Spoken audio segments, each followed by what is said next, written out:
कसबा बीड येथे पुन्हा सापडल्या सुवर्णमुद्रा. जेवण म्हणजे फक्त पोट भरणं नसून ते चविष्ट आणि आरोग्यदायी हवं. म्हणूनच साई जीवन कोल्ड प्रेस्ड ऑइल बनवलंय सर्वोत्तम शेंगदाण्यांपासून.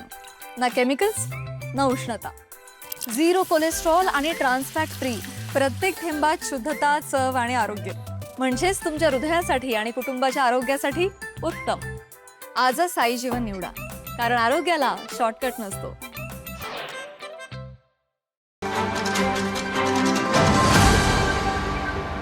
करवीर तालुक्यातील कसबा बीड हे गाव शिलाहार राज्याची उपराजधानी व लष्करी तळ म्हणून प्रसिद्ध आहे. बीड गावात सोन्याचा पाऊस पडतो ही एक आख्यायिका आहे. याचा येथील ग्रामस्थांना नेहमीच प्रत्यय येतो. पूर्वीपासूनच येथे सुवर्ण मुद्रा, सुवर्ण अलंकार, चांदीची नाणी, दगडी विरघळ, प्राचीन मंदिराचे अवशेष, प्राचीन दगडांच्या पाषाणी मूर्ती वारंवार सापडतात. सापडणाऱ्या या सुवर्ण मुद्रांना स्थानिक भाषेत बेडा असे संबोधले जाते. असेच बेडे बाळासो शंकरराव वरुटे व राजर्षी गजानन मगदुम यांना मृग नक्षत्रात मुहूर्तावर 9 व 11 जून या 2 दिवशी सापडले आहे. बाळासो वरुटे यांना सापडलेला बेडा हा खळे म्हणून ओळखले जाणाऱ्या परिसरातील पानंद रस्त्यावर जनावरे चारत असताना सापडला. याच्यावर फुलाचे अंकन आहे. तसेच राजर्षी मगदुम यांनाही असाच एक बेडा तुळशीघाट परिसरातील रवींद्र पाटील यांच्या शेतात भांगलन करत असताना सापडला. सदर बेड्यावर त्रिशूळाचे अंकन आहे.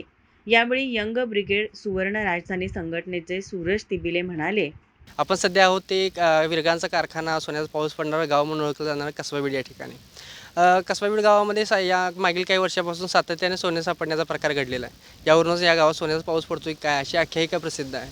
या वर्षी या गावामध्ये 3 वेळा सोनं सापडण्याचा प्रकार घडला आहे. यातूनच मृग नक्षत्रानंतर अगदी 9 तारखेला किंवा 11 तारखेला असे 2 वेळा या गावामध्ये सोनं सापडलेलं आहे. गावचे ग्रामस्थ राजश्री मगदुम यांना 9 तारखेला बेडा सापडला आणि लगेच 11 तारखेला बाळासो वरुटे यांना देखील हा बेडा सापडलेला आहे. तर यावर एका त्रिशूळाचे अंकन दिसतात, दुसऱ्या त्रिशूळावर फुलाचे अंकन आपल्याला पाहायला मिळते. ह्या बेड्याची माहिती संकलित करण्याचं किंवा संपादित करण्याचं काम यंग ब्रिगेड सुवर्ण राजधानी कसबा बीड संघटना करत आहे. आश्चर्य म्हणजे एवढ्या लहानशा तुकड्यावर इतके बारीक अंकन करण्याचे कसब पाहिले असता ही दैवी देणगी आहे असे वाटल्या वाचून राहणार नाही. आजही या गावात सापडणाऱ्या बेड्यांना दैवी आशीर्वादाच्या स्वरूपात घरातील देवघरात पूजले जाते. माझा महाराष्ट्र न्यूजसाठी करवीरहून विश्वनाथ मोरे.